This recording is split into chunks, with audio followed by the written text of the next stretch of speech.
जो हेमा मालिनी है वो चुनावी सांसद हैं, चुनावी नेता हैं। चुनाव के समय वो हेलीकॉप्टर से जाके गेहूं काटने का काम करती है। जिसे अपने जिसने जीवन भर डायरेक्टर के कहने पे, उन्होंने डायरेक्टर के कहने पे अभी तक कमर हिलाया होगा, डांस किया होगा। तो आज वो अपने जो डायरेक्टर उनके मोदी जी हैं, जो उनका कैबिनेट है, जो संगठन है, मोदी जी के कहने पे वो सारे बयान देने का काम करे। शर्मनाक है और वाहियात है। नरेंद्र मोदी जी जो हमारे देश के माननीय प्रधानमंत्री हैं, उन्हें किसानों की शहादत से कोई मतलब नहीं है, उन्हें कोई फर्क नहीं पड़ता। लेकिन नवाज शरीफ की अगर माँ पाकिस्तान में मरती है तो ट्विटर पर लिखने का काम करते हैं, शोक जाहिर करते हैं। सौरव गांगुली के छाती में दर्द होता है तो वो बोलने का काम करते हैं। अंबानी अडानी के घर में लल्ला पैदा होता है तो ये फोन पे हालचाल जानने का काम करते हैं, बधाई देने का काम करते हैं। लेकिन किसान मर रहा है, इनकी नजरों में कोई दिक्कत नहीं है। ये चाहते हैं कि किसान मरता रहे। चाहे आज किसान हो, आज ये किसानों के बारे में कह रहे हैं कि किसान ये खा रहा है, वो खा रहा है। कभी इन्होंने सवाल उठाया जो बड़े बड़े जो नेताओं के लिए काफिला जो गाड़ी में तेल जा रहा है वो कहाँ से है? इतनी जो बड़ी बड़ी रैलियां आ रही हैं, जो भाजपा ने जो अपना हेडक्वार्टर हजारों करोड़ का बना लिया दिल्ली में, वो पैसा कहाँ से आया है? विकास जो विनाश है, विनाश का नाम बदल के इन्होंने विकास रख दिया है।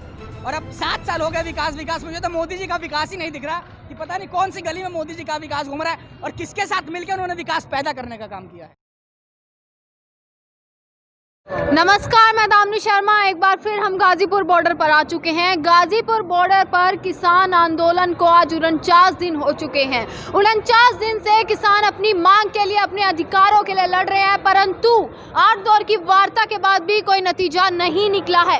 वहीं हमारे साथ किसानों के साथ साथ देश का युवा भी अब किसानों के समर्थन में आ चुका है। आज हमारे साथ अंशु ठाकुर जी मौजूद हैं। हम उनसे बात करेंगे कि एक युवा होने के नाते वो लगातार किसान आंदोलन में आ रहे हैं, परंतु सरकार की तरफ से कोई नतीजा सामने देखने को नहीं मिला है। क्या कहेंगे अंशु जी? देखिए, किसानों के साथ बहुत बड़ा धोखा है। जिस तरीके से अब हम सुप्रीम कोर्ट किसानों के साथ जो फैसला सुनाया है सुप्रीम कोर्ट ने, उससे साफ पता चलता है कि जो किसानों के हित में फैसला नहीं है। हम सुप्रीम कोर्ट का सम्मान करते हैं, लेकिन सुप्रीम कोर्ट को इस फैसले पे विचार करना चाहिए कि जो ये इन्होंने गठन किया है समिति का, सबसे पहले तो किसान सुप्रीम कोर्ट के पास गया नहीं। अगर किसानों की ये जो कानून है, अगर ये सरकार में संसद में पास हुई है तो इसका वापस भी सरकार को करना चाहिए। हमारी केंद्र सरकार से मांग थी। और जो सुप्रीम कोर्ट ने जो ये समिति बनाई है जिसमें 4 लोगों का नाम दिया है, ये पहले से किसान बिल के समर्थन में थे, तो कैसे ये हमारी हक की बात करेंगे? यानी कि सुप्रीम कोर्ट भी अब किसानों के साथ नहीं है, जहां वो बोलता है कि हम किसानों के समर्थन में उतर चुके हैं। देखिए, सुप्रीम कोर्ट को देश के साथ होना चाहिए। देश किसानों का है और सबको पता है ये मांग जायज़ है। ये मांग जायज़ है, तभी सुप्रीम कोर्ट ने आदेश दिया था कि किसानों को आप प्रोटेस्ट करने से नहीं रोक सकते। सुप्रीम कोर्ट को पता है कि मतलब किसान सही है, लेकिन जो सुप्रीम कोर्ट ने जो 4 आदमी अपने चुने हैं वो आदमी सही नहीं, वो किसानों के हित के लिए नहीं सोच सकते। ये तो यही बात हो गई कि अगर चिन्मयानंद और कुलदीप सेंगर से आप कैसे बलात्कार रोकने की आप कानून बनवाएंगे? जो लोग पहले से ही उस चीज़ का समर्थन कर रहे हैं, उस चीज़ उसी वो कैसे उसको निष्पक्ष जांच करेंगे? मतलब क्या उम्मीद रखें कि किसानों को न्याय मिलेगा? परंतु आप देख रहे होंगे बार बार कोई ना कोई बयान दिया जाता है। आज भी हेमा मालिनी जी जो एक सेलिब्रिटी भी रही हैं और भाजपा की सांसद भी हैं, उनका भी आज ये कहना है कि किसान भड़कावे में आ चुके हैं विपक्ष के। जी देखिए, जो हेमा मालिनी वो चुनावी सांसद हैं, चुनावी नेता हैं। चुनाव के समय वो हेलीकॉप्टर से जाके गेहूं काटने का काम करती हैं। जो वो कह रही हैं कि जो आंदोलन जो भाजपा के विरोध में चल रहा है, ये लोग बहका के ला रहे हैं, तो सबसे पहले वो सांसद है, उन्हें आके हमें समझाना चाहिए, पहली बात। दूसरी, जिसने जीवन भर डायरेक्टर के कहने पे, उन्होंने डायरेक्टर के कहने पे अभी तक कमर हिलाया होगा, डांस किया होगा। तो आज वो अपने जो डायरेक्टर उनके मोदी जी हैं, जो उनका कैबिनेट है, जो संगठन है, मोदी जी के कहने पे वो सारे बयान देने का काम करे। शर्मनाक है और वाहियात है। जी, आप लगातार देख रहे होंगे 8 दौर की वार्ता हो गया, परंतु सरकार मानने को तैयार नहीं है। वो इन किसानों को नकली घोषित कर चुकी है। मुझे एक बात बताइए, किसानों की पहचान क्या है कि उन्हें लगे कि ये किसान है? आके हमसे हमारा आधार कार्ड पूछे, आके हमसे किसान कार्ड देखें कि हम असली हैं नकली हैं। देखिए, भाजपा सरकार जो प्रेजेंट में सरकार है, केंद्र सरकार, जो भी इनसे अपने हक की बात करेगा, सिर्फ किसान नहीं, चाहे वो युवा हो, नौजवान हो, किसान हो, महिला हो, जो इनसे अपनी हक की बात करेगा उसका ये चरित्र हत्या करने का काम करेंगे। उसको ऐसा एक रणनीति तैयार करेंगे कि उसको बता देंगे कि ये विरोधी है, ये खालिस्तानी है, दूसरी पार्टी का है, किसी और दल का नेता है। एक युवा होने के नाते क्या आपको लगता है कि इस देश में अपनी आवाज उठाना, विरोध करना गलत है? जी, इनके नज़रों में तो गलत है, लेकिन जो हमारा संविधान ने हमें हक दिया है कि हम we are peoples of India, हम भारत के नागरिक हैं और हमें हमारा संविधान इजाज़त देता है कि हर गलत और सही पे हम अपनी आवाज़ उठा सकें।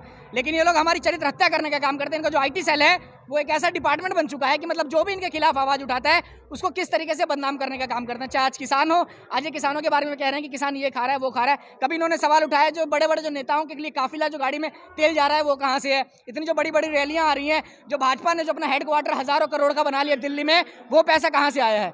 वो ये क्यों नहीं बताने का काम करते हैं? केंद्र सरकार बार बार विश्वास जता रही है कि ये कानून जो है वो किसानों के हित में है, आय दोगुनी की बात वो करते हैं। आय दोगुनी की बात करते तो हैं कि किसान सड़क पे आ गया है, और जो कहने का काम करते तो किसानों के बीच में आके क्यों नहीं बता रहे? इन बाबा को मोदी जी की बात समझ में नहीं आएगी। अरे आप हेमा मालिनी की बात इन्हें समझ में नहीं आएगी, आप किसानों के बीच में आके किसानों से बात करिए ना। आप जितने भी इनके किसान हैं वो सारे भाजपा के कार्यकर्ता हैं, चाहे आप ये मेरठ वाला देख लीजिए या नोएडा वाला देख लीजिए, किसानों के बीच में नहीं आ सकते। जो भी इनके खिलाफ जाएगा उसका ये छवि बदनाम करने का काम करेंगे, उसके खिलाफ ये चरित्र हत्या करने का काम करेंगे। परंतु अब ये देखिए कि शहादत जो है किसानों की दिन प्रतिदिन बढ़ रही है, 70 से ज्यादा किसान शहीद हो गए हैं। सरकार अपनी जगह अड़िग है, किसान भी पीछे हटने को राजी नहीं है। अगर इसी प्रकार चला, सरकार नहीं सुनेगी तो कैसे काम चलेगा? देखिए, सरकार ये मानवता की हत्या करने पे तुली हुई है। नरेंद्र मोदी जी जो हमारे देश के माननीय प्रधानमंत्री हैं, उन्हें किसानों की शहादत से कोई मतलब नहीं है, उन्हें कोई फर्क नहीं पड़ता। लेकिन नवाज शरीफ की अगर माँ पाकिस्तान में मरती है तो ट्विटर पे लिखने का काम करते हैं, शोक जाहिर करते हैं। सौरव गांगुली के छाती में दर्द होता है तो वो बोलने का काम करते हैं। अंबानी अडानी के घर में अगर लल्ला पैदा होता है तो ये फोन पे हालचाल जानने का काम करते हैं, बधाई देने का काम करते हैं। लेकिन किसान मर रहा है, इनकी नजरों में कोई दिक्कत नहीं है, ये चाहते हैं कि किसान मरता रहे। आप आज इतना विरोध कर रहे हैं, परंतु सरकार आपने ही एक समय पे चुनी थी और 2 बार चुनी थी। क्या खूबियां देखी आपने 5 साल में जो आपने सरकार को चुना और दोबारा उन पे विश्वास किया? देखिए, 2 बार नहीं चुनी। 2014 में मैंने नरेंद्र मोदी जी को जरूर मेरे परिवार ने वोट दिया था, उस समय मेरी आयु कम थी। लेकिन 2000 जो अभी चुनाव हुआ है, हम इसके पूर्ण विरोध में थे। और जो सरकार जो रही, आप बिहार की बात, आप बिहार में जाके देखिए, बिहार में कैसे पूरे भाजपा का धोती खोल दिया था उस तेजस्वी यादव ने। तो जिस तरीके जो सरकार मशीन चुन रही है, देश की जनता नहीं चुन रही, सरकार ये मशीन चुन रही है, समझ रहे हैं? राजनाथ सिंह का कहना है कि 1-2 साल इस कानून को आप लेकर देख लीजिए, अगर आपको सही लगता है तो आप इसे अपना लें, वरना हम बाद में इसके बारे में विचार करेंगे। जब मोदी जी ने जब नोटबंदी जब लागू किया था तो भी उन्होंने कहा था कि मुझे 2 महीने का समय दो, अगर देश की स्थिति नहीं सुधरती, अर्थव्यवस्था नहीं सुधरती तो जिस चौराहे पे कहोगे उस चौराहे पे आके खड़ा हूँगा। तो मैं राजनाथ सिंह जी की बात पे कहूँगा कि पहले नरेंद्र मोदी जी को कहिए कि नोटबंदी का हिसाब दे दें।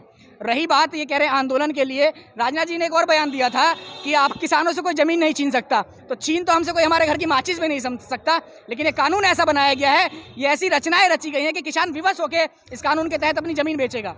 ये सिर्फ कहने की बात है और हम नहीं लागू करेंगे। नरेंद्र मोदी जी पे हमें बिल्कुल भरोसा नहीं है। इन्होंने लगातार हर चीज़ बेचने का काम किया है, देश के बड़े बड़े संसाधन बेचने का काम किया है। जहाँ लाल किले से देश का तिरंगा फहराया जाता, जब इन्होंने वो किराए पे देने का काम किया, तो इससे बताइए भारत की इससे ज़्यादा गरिमा कहाँ गिरेगी? आज चीन और पाकिस्तान, इन्होंने बताया वैक्सीन का हल्ला कर रहे हैं। चीन जो है 4000 स्क्वायर पे भारत पे कब्जा कर चुका है। 30 से ज़्यादा आधुनिक टैंक भारत के जो जवान हैं उनके सामने खड़े हैं, लेकिन नरेंद्र मोदी जी क्या बढ़ाई दे रहे हैं? अरे ये देश के आंतरिक मुद्दों के साथ साथ बाहर के विदेशी मुद्दों में भी फेल हैं। ना तो इनसे चीन और पाकिस्तान संभल रहा है, ना इनसे भारत संभल रहा है। अभी लिस्ट आई है, आज की लिस्ट है कि एशिया में अगर कोई सबसे ज़्यादा करप्ट कंट्री है तो वो भारत है। पाकिस्तान ने अगर सबसे ज़्यादा सीज फायर करने का काम किया है तो 2020 में करने का काम किया है। अभी तक हमारे चीन में 2 जहाज बंद हैं, जिसमें हमारे 150-200 जवान बंद है। तो वो भारत की मीडिया वो क्यों नहीं दिखाने का काम कर रही? नरेंद्र मोदी जी को आज किसानों से नहीं, आज बाहर वालों से लड़ने की जरूरत है, लेकिन वो हमसे लड़ने का काम करे, हमारी हत्या करने का काम करे। परंतु आपने देखा होगा अमेरिका से भी उन्होंने इस प्रकार के संबंध बनाए, अलग अलग देशों से वो यात्रा करते हैं जब, तो संबंध बनाते हैं तो वो विकास के लिए ही तो बना रहे हैं। अब संबंध बनाया तो सही कि ट्रंप ने H1 वीजा का जो था उसने मना कर दिया, बाहर के लोग नहीं आएंगे। अरे वो संबंध बनाने में भारत का वो जितना हमारा कोष है, राजकीय कोष, वो खर्च करने का काम करे। वो संबंध क्यों नहीं काम आ रहे हमारे? वो संबंध भी अपने जैसों से बना रहे हैं। उनका दोस्त कौन? ट्रंप, जो वहाँ की जो संविधान है उसको खतरे में डाल रहा है, जो लोकतंत्र को खत्म कर रहे हैं। अभी तक जो सबसे वाहियात है वो ट्रंप है। तो मोदी जी के तो ऐसे ऐसे दोस्त हैं, वो क्या संबंध बनाने का काम करें? अरे हमें संबंध नहीं चाहिए, पहले अपने लोगों का तो दिल जीतो, बाद में बाहर के लोगों का दिल जीतना। आप विरोध कर रहे हैं, परंतु आप एक रिपोर्ट देखेंगे, रिपोर्ट के अनुसार मोदी जी को नंबर 1 नेता विश्व का जाहिर कर दिया गया है। किस मामले में? मोदी नेता बता रहा हूँ, मोदी जी के राज में जो रुपया है, 1 रुपये की ताकत सबसे कम करने का काम किया है। देश में महंगाई सबसे ज्यादा बढ़ी है, प्राइवेटाइजेशन हर चीज में हो रहा है, रेलवे बेचने का काम किया। अरे ये वो लोग हैं जो बुलेट ट्रेन का सपना दिखा के भारतीय रेलवे जिन्होंने बेच दिया। आपको क्या लग रहा है कृषि कानून का सपना दिखा के किसानों की खेत नहीं बेचेंगे? ये तो वो लोग हैं, इन्होंने हर चीज बेचने, भारत पेट्रोलियम बेचने का काम किया। बैंक में जो हमारा क्रेडिट ग्रोथ था वो 17 सालों में सबसे ज्यादा कम हुआ है। 45 साल में बेरोजगारी बढ़ी है। अब बताइए क्या मोदी जी ने यही डंका तो बजा रखा है? जिसको आप बेरोजगारी का नाम देते हैं, गरीबी का नाम देते हैं, उसको वो विकास का नाम देते हैं। हाँ, तो इनके लिए जो भाजपा के लिए विकास जो विनाश है, विनाश का नाम बदल के इन्होंने विकास रख दिया है। और अब 7 साल हो गए विकास। मुझे तो मोदी जी का विकास ही नहीं दिख रहा कि पता नहीं कौन सी गली में मोदी जी का विकास घूम रहा है और किसके साथ मिलकर उन्होंने विकास पैदा करने का काम किया है। परंतु वो तो देश के लिए ही त्यागा है ना उन्होंने सब कुछ। मैं बताता रहा हूँ, देश के लिए आगे किया तो है कि हमारे 60 किसानों का बलिदान हो गया। सबसे ज़्यादा हमारी आर्मी खत्म होने का काम करी है। हमारे ऊपर चीन और पाकिस्तान एकदम हमला लगातार करता जा रहा है। क्या विकास किया है उन्होंने? परंतु जब वो इन्हें किसान ही नहीं मान रहे तो इनकी शहादत पर क्यों बोलेंगे जब वो किसान नहीं मान रहे इन्हें? सही बात है, नवाज शरीफ उनके लिए भारतीय होगा, नवाज शरीफ की माँ के लिए वो बोलेंगे, किसानों के लिए नहीं बोलेंगे। अरे नरेंद्र मोदी जी से ज़्यादा देशभक्ति यहाँ के हर एक आदमी में है। ये लोग तो उसे पूछने का काम करते हैं। भारत का अगर कोई सबसे पहला हिंदू आतंकवादी था तो नाथूराम गॉडसे था।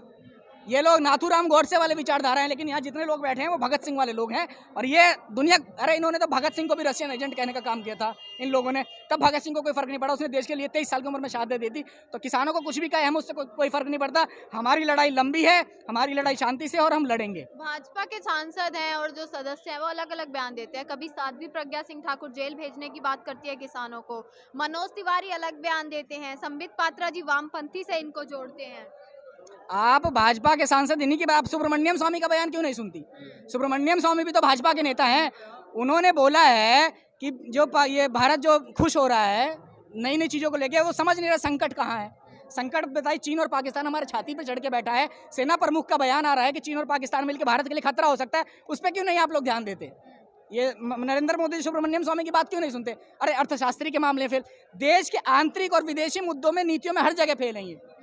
इंटरनल पॉलिसी इनकी फेल है। और रही बात पाकिस्तानी और खालिस्तानी की, जो ये लोग हमें कहते हैं, तो आप ये बताइए कि इन लोगों को शर्म से डूब के मर जाना चाहिए कि इनके सामने अगर हम खालिस्तानी पाकिस्तानी, हम दिल्ली पे चढ़ के बैठे और ये हमें कुछ नहीं कर पा रहे। चलिए एक आखिरी सवाल मेरा, जिस प्रकार से बातचीत आपकी बार बार हो रही है, 8 दौर की वार्ता हो गई है, दोबारा आपको 15 तारीख दी गई है, तो 26 जनवरी का हम सुन रहे हैं कि 26 जनवरी को किसान कुछ ऐसा करने वाले हैं जिससे शायद सरकार उनकी बात को माने। जी, राजपथ पे इस बार ट्रैक्टर चलेगा 26 जनवरी को। पूरा देश देखेगा कि किसानों की ताकत क्या होती है। इस कृषि प्रधान देश का जो मतलब है वो 26 जनवरी को समझ में आएगा। आपको लगता है अब राजपथ तक पहुंच पाएंगे? बिल्कुल, अगर हमारे किसान नेताओं ने आदेश दिया तो हम पता नहीं कहाँ, मोदी जी के जो 7 NCR में रहते हैं, हम उसमें भी पहुंच जाएंगे। परंतु अगर दोबारा आप पर पानी की बौछार की गई, आंसू गैस के गोले दागे गए, तो फिर क्या करेंगे? जब भी जाएंगे हम, जब भी जाएंगे हम, हटने वाले नहीं यार। जब 60 लोग हमारे मर गए, सारा हौसला कम तो नहीं हो जाएगा समय के साथ? हमारी लड़ाई जिंदाबाद। हमारी लड़ाई इस बिल के साथ साथ, इस ठिठुरती हुई ठंड, अहंकारी सत्ता और ये घमंडी जो कैबिनेट बैठी है, इसके साथ है। और हमारा हौसला दिन प्रतिदिन बढ़ रहा है। जितना सितम होगा, हौसला उतना बढ़ेगा और हम उतनी आगे की लड़ाई लड़ेंगे। तो देखा आपने किसानों का जुनून, किसानों का जज्बा, किस प्रकार से वो सरकार के अब एकदम विरोध में खड़े हो गए हैं कि हम ये कृषि कानून वापस करा कर ही जाएंगे और तब तक दम नहीं लेंगे। यहाँ और भी लोग हमारे साथ मौजूद हैं। आप देखेंगे मेरे पीछे एक पोस्टर यहाँ पर है, किसान सम्मान संगठन मैं और मेरा परिवार कृषि कानून 2020 का विरोध करते हैं। यानी कि इस देश की जनता भी इस सड़क पर आ गई है, किसानों के समर्थन में आ गई है। लाखों किसान यहाँ पर मौजूद है। दिल्ली के टिकरी बॉर्डर, सिंगू बॉर्डर और गाजीपुर बॉर्डर पर किसानों की तादाद आज इतनी हो गई है कि बच्चे से बूढ़ा भी यहाँ इनके समर्थन में उतर चुका है। परंतु सरकार इनकी सुनने को राजी नहीं है। आप क्या बोलेंगे? देखिए, मेरे हाथ में आप जो ये पोस्टर देख रहे हैं, इस पोस्टर के माध्यम से मैं सभी देशवासियों और अपने किसान भाइयों को खास तौर पे ये संदेश देना चाहता हूँ। सरकार अभी वहम में है कि ये आंदोलन जो है विरोध कृषि बिल का, यही किसान कर रहे हैं जो यहाँ पर है, जबकि उनको पता नहीं जो घर पे हैं वे भी विरोध कर रहे हैं। तो हम इससे मैसेज देना चाहते हैं कि ये पोस्टर आप घर के मेन गेट पे बाहर लगाएं, जिससे कि सरकार को सोचने में विवश हो जाए कि ये पूरा परिवार हमारा विरोध कर रहा है। और जब अगली बार हम इलेक्शन में आएंगे तो हमें ये पूरा परिवार वोट नहीं देगा, जबकि सरकार नहीं और पार्टियां भी सोचेंगी।